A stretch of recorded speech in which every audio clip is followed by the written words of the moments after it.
Good evening, ladies and gentlemen, and welcome to the Cranky Pundit podcast. I'm your host, Mike Morgan, the Cranky Pundit. Today, guys, is an Ireland versus Greece preview. I want to preview this game. It's a huge game in our Euro 2024 qualifiers, and this is a must-win game for Ireland. This decides, is it going to be a good campaign, bad campaign, away to Greece. It's probably not going to be decided in the France games. Maybe if we can nick a draw against Holland, something like that, who knows, maybe even a win. But we need to beat Greece home and away, and it's our second game. We gave a good performance against France, like Ireland always do against big teams, but the problem is teams of Greece caliber, Finland, Gibraltar, teams like this in the group, and we're going up against a team who is very similar to us. They're ranked 52nd, 54th in the world. I'm not 100, somewhere around there, 53rd maybe. It's the same goal as us, really. I think we're slightly on an upturn, and they're been going down for the last 10 years. Now, I know they won the Euros in 2004, which is, has to be said, the biggest shock in football final history, in living memory. I don't want anybody calling me up going, well, I did the 1936 Olympic final in Uganda. Well, I don't know about those games, but the game I know, the life I've lived, that was the biggest shock in a final ever. The only thing that could have beat it was maybe if Inter Milan gone away and done Man City the other night. Disgusting. I'm getting sidetracked here now a small bit, but I wish Man City just went away and beat them 10-0. You know, I'd be a big fan of that, and I wouldn't have to sit down and watch Inter Milan play a perfect game against Man City. Be so brave, be so good on the counter-attack, soak up the pressure. Man City were off it now, has to be said. But that was hugely disappointing the other night. Like I said, I wish they just went away, bet them 10-0, and bait them all over the park. The fact that Inter Milan gave such a good performance against Man City in that Champions League final. Oh, disgusting. Lukaku has had the worst 6 months I've ever seen any striker have as well. Anytime I actually watch him, I don't think I've actually seen Lukaku score a goal in about 3 years live myself. I don't think I've flicked it. I've seen him play lots of games. I watched him at the World Cup. All I see, anytime I flick him on, he seems to be either stopping his teammates' shots going into the goals or missing absolute sitters. The other night was and I'm not being funny, any one of us guys would have tapped that in. I don't even care if you've never kicked a ball before. You would have put that in with some part of your body. Do you know? It was an absolute disgusting watch, to be honest. One of the worst Champions League finals I've watched for that reason. They carried it out to an absolute T. And anyway, going back to my point, Greece are very similar to us, play a very similar type of game, have no superstars like us, you know, a bunch of bang average players. Their manager is Gus Poyet. He's a journeyman of just being a manager. He's young for a manager, and then if you see his Wikipedia, it's scroll, that's the amount of teams he's been at, as a manager, scroll, and all these weird clubs. I remember he was at Sunderland for a while, maybe one or two other clubs, but Gus Poyet is their manager, so pretty similar to us. Before I go into the preview, and what I think will happen in this game, and what I the elements, the sunshine, giving up all the excuses, and what I want and what I demand from this Irish team, we have to go in with the elephant in the room, which is there's another bit of talk in the news this week, in the sports pages this week, that Tom Cannon, an Everton player, I got Seamus Coleman's Everton jersey there, actually, guys. Absolutely disgusting. Broke my heart buying it, but he deserves it. He deserves to be up on the wall for a couple of weeks anyway. And Seamus Coleman, Irish legend. And I thought it'd be good just to bring him out this week as well. You know, Ireland are playing. I don't even know if will he play, but I think he's injured. But Seamus Coleman, baby. But so Tom Cannon plays for Liverpool, but also has played for plays for Everton from Liverpool. He's a Scouser, and he's gone playing for England, despite playing for Ireland during his youth career, during his international career. This happens way too much. Can players stop switching to England? Can we make something? If you play for Ireland once, you can't, at youth level, you can't actually go play for England. England only. Go play for Iran, Iraq. Irish people won't mind. Go play for anybody you want. England, no. Just don't play for him. Once you sign for Ireland under 8s, I don't care if you're from Norwich, London. Yeah, my grandfather's Irish, so I feel Irish inside. That's great, mate. So just sign the dotted line, and once you play for us, you can't play for anybody else, especially England. Maybe not anybody else, just England. This is a joke. Declan Rice, Jack Grealish. Now, this guy, Tom Cannon, I'll be honest, guys, so watching soccer all season, I haven't heard of the guy. Plays for Preston, has scored 8 goals this season for Preston. And he's only 20 years of age, and he plays for the Ireland underage. So, what do we think, guys? Like, they're not stats to blow me out the water. He's not 16 getting his Premier League debut. Like, he's, maybe, I don't know, maybe he did. But to my knowledge, he hasn't. Played for Preston, scored 8 goals in 20 matches, 1 assist. Like, Ogbene, the guy we already has 8 goals, 4 assists. Similar vibes. Like, is this even worth talking about? Do you know? Is this something that's like, why are England even getting on to this guy? Like, do they not have 146 more strikers that they could get on before this Tom Cannon guy? You know, it's crazy. Like, I have never seen the guy play football, but I reckon he's third in line to the throne.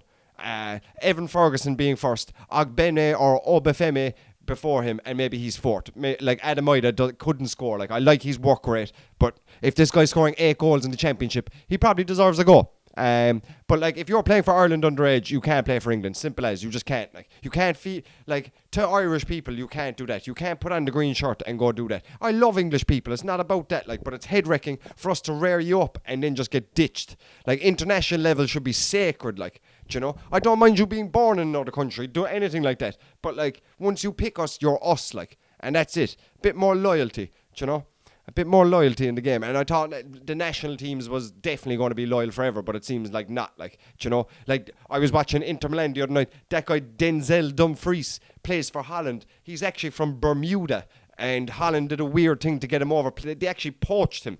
Do you know? I read a thing about Morocco. Morocco have like 2 stories in this massive building in Rabat. I think that's the capital. And all that building is supposed to do is to find out players' heritage that play professional football. In any league in the world, they just find out, is anybody from Morocco? Is anybody at all have a Moroccan grandparent? Is there anybody in France, Germany, ring his mum, ring his mother? Is he adopted? Anything like that. Like, and find out some way, is he anywhere related to being Moroccan? And they've gone from 100 in the world to, I think they're 11th ranked in the world now. Morocco got to the semi-final of a World Cup. Like, it works. Like, I'm not saying scrap the system of foreign players. Like, if your country's not playing you, fair enough, come play for someone else. Do you know what I mean? Like, play for your dad's team or your dad's nationality, your mum's nationality, whatever you want. I totally understand that. But once you commit, that's it. Like, we have to. You can't be like who's the other guy there?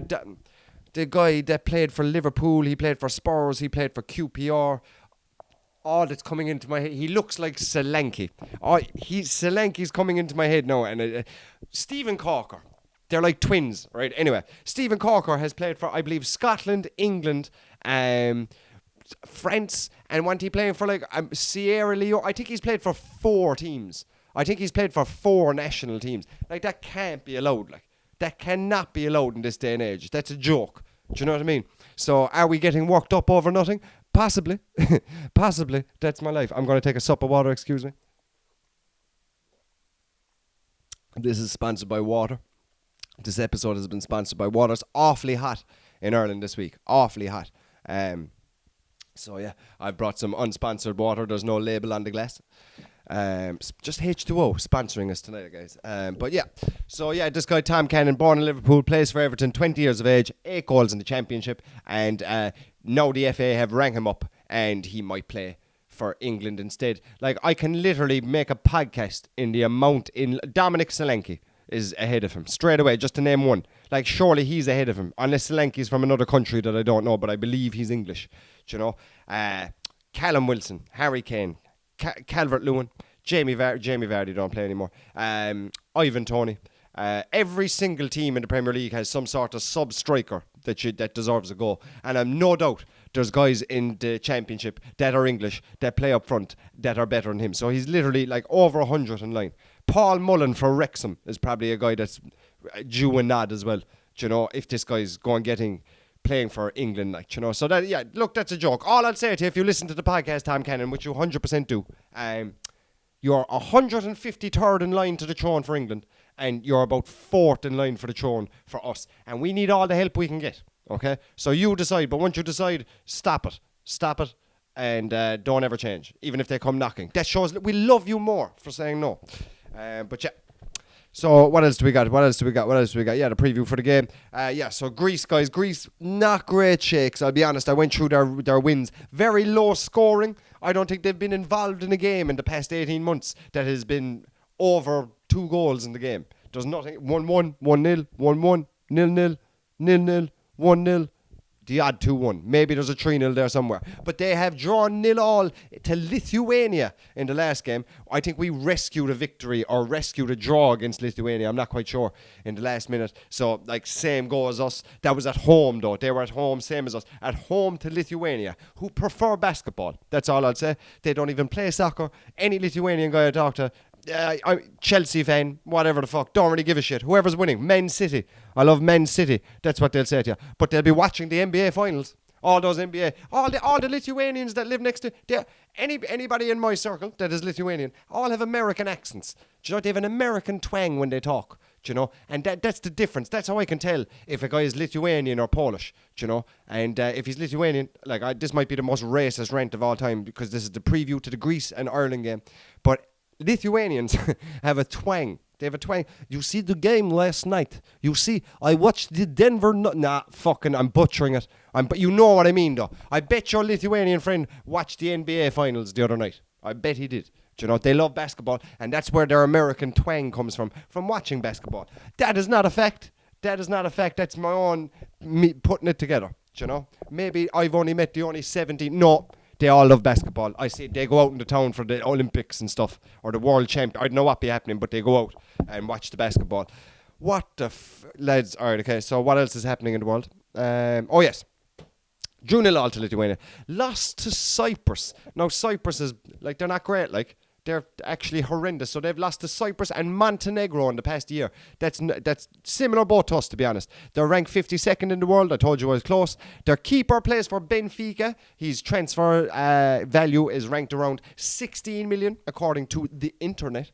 Timicus. Now, just a wee word on Kostas Timicus. Love the guy, the Greek scouser. I'll be honest, the past year I've watched every single Liverpool game this year, so therefore I've watched every single game he's played, which is not a lot. He played the odd bit of games. Not great, guys. To be honest, a fucking disaster. Sorry for cursing. A bit of a disaster. He's not playing football every week. Would I prefer to be playing a guy that's not playing football every week or playing football for Panathinaikos every week? I probably prefer to play for the guy against the guy who's not really up to it. In this heat, in this tempo, in an international game, you need to be bang at it. This guy hasn't really played all season, and when he has, he's been very leaky. Going forward, not a huge threat. He can put a ball into the box, but I'd say out of all the Liverpool fullbacks, he's some man to whip the ball way over the back stick. He never underhits it. He hits it over the crossbar. Now, the odd time he does swing it in a good cross and has a good game, tenacious in the tackle, but he can be a bit rash and he can be got at. He's no Andy Robertson, do you know? So if he's what we're talking about, we've nothing to worry about. If he's from a defensive point of view, from not letting a goal in, Greece, their striker, his name is Pavlidis. Of course it is. I'm not going to pronounce all their team's name because it's all Papadopoulos coming off the top of this esophagus, all that kind of name, right? So I'm not going to butcher it. George Baldock, there's a name I can say. Do you know the guy that plays for Sheffield United? I would have thought he's from the moors of Scotland. But no, says here, he's their right back for Greece. Baldock. So that's a name I can pronounce. George Baldock. Plays for Sheffield United. Anyway, their striker Pavlidis plays for AZ Alkmaar. His value as well is 15 million. So they have guys their top valuation in players is Kostas Timicus, and their keeper and this guy Pavlidis, and they're all only about 15, 16 million. So there's nothing really to worry. In today's climate, that's 3 million before. That's nothing. Do you know? So a bunch of alright players. Are they a great team at the moment? No. Are they together? Is Gus Poyet a good manager? No. Is Stephen Kennedy a good manager? In my opinion, no, not at all. But I'm getting behind him for this. I told you I get behind him for this. There's no bitching. There's no going at it, right? Literally what I want is a win. That is it. Just get 3 points. I don't care how we play. I don't care out from the back, anything like that. Get the win, mate. Just get the win. I don't care if we play 1 up front, 17 at the back. Just get the win. Do an Italian job, be ratty, go up in the first 2 minutes and just start wasting time in the heat. Do you know what I mean? Getting sunburned, and just make the game dead. I don't care, But if we're just rolling the ball to the centre back and the centre back goes back to the goalkeeper who goes long, and then we're like, oh, isn't it great playing out from the back, and we lose 1-0 or get a 1-1 draw and try to spin that into a good result. Greece are not good at all. They won the Euros in 2004.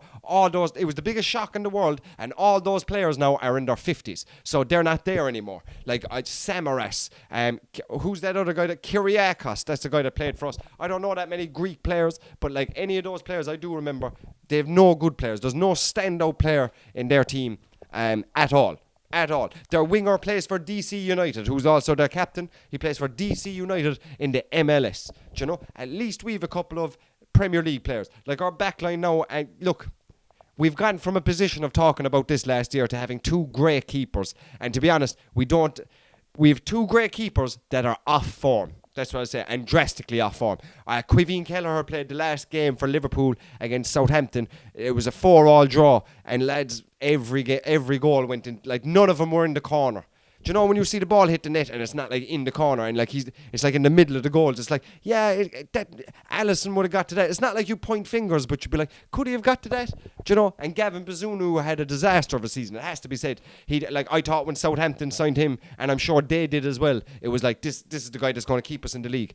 This is 100% the guy that's going to keep us in the league, and it wasn't. In fact, he cost you. He let in goals he should have kept out. In games that you were drawing 0-0 or getting a 1-0 result, he's the guy that took those points off you. And I love Gavin Bazunu. I genuinely do think he's a world-class keeper and will go on to achieve great things in the game. But right now in this game this week, Friday night, we have 2 great goalkeepers that are off form. And that's not great. But once you put on that Ireland jersey, sometimes form goes out the window. Do you know? I can say that about a load of players. Seamus Coleman's another man. Seamus Coleman mightn't get a game for 6 months. Come back from a leg break. Hit the ground running, baby. Once that Irish jersey's on. I don't think I've ever seen Seamus Coleman have a bad game for Ireland, to be honest. Same with John O'Shea when he wasn't playing for Man United. All that kind of stuff. They'd be playing the odd game every 2 weeks. Once they play for Ireland, 90 minutes of the greatest football you've ever seen. Die-hard stuff. So I don't know, does that matter? Do you know? Same, maybe that has to be said for what I said about Timicus as well. Maybe it don't matter. Once maybe he puts on that Greek shirt, maybe he bleeds blue, white, I don't know what they wear, but like maybe he bleeds that and he's unreal. But I doubt it, guys. These guys seem, I don't know, not great shakes. That's all I'll say. Nor are we. But the team that we're going to go for anyway, like I would go for Evan Ferguson if he's available up front. I would like we have a team to bet him. Just do a typical away performance, typical away qualifier Ireland performance. We've gotten good results over the years away from home just by grinding it out, and that's what I want us to do. I can give a fuck who's the manager as long as I want to see us in the Euro. And let's be honest, guys, it's the easiest Euros to qualify for. Yeah, you can finish third and qualify. You might even be able to finish fourth here and qualify. I don't even know the rules, but I know you can finish third and qualify. So just beat Greece twice and go away and beat Gibraltar twice and we're there. Simple as. Anything less than that is a disaster. That's all I'd say. That's all I'd say. Like, if we get a 1-1 draw, don't spin that, because that means we have to beat them in Ireland. And to be honest, I think the pressure's on whoever's at home. The home team has to have the initiative to go forward, has to take the game to the opposition. And that's why I think we will win in Greece on Friday night, because Greece will feel under pressure. They're going through a bad spell. Do you know? Like, even their FA, like the Greece league itself has to bring out the fixtures, I think, 4 times every season to stop match fixing. Like, that's a disaster. Like, the core of their group. So even most of these players play for, like, Athens, Panathinaikos, all these Greek teams. And, it's a corrupt league. They're players that play overseas. None of them are worth a mention. So go do it, guys.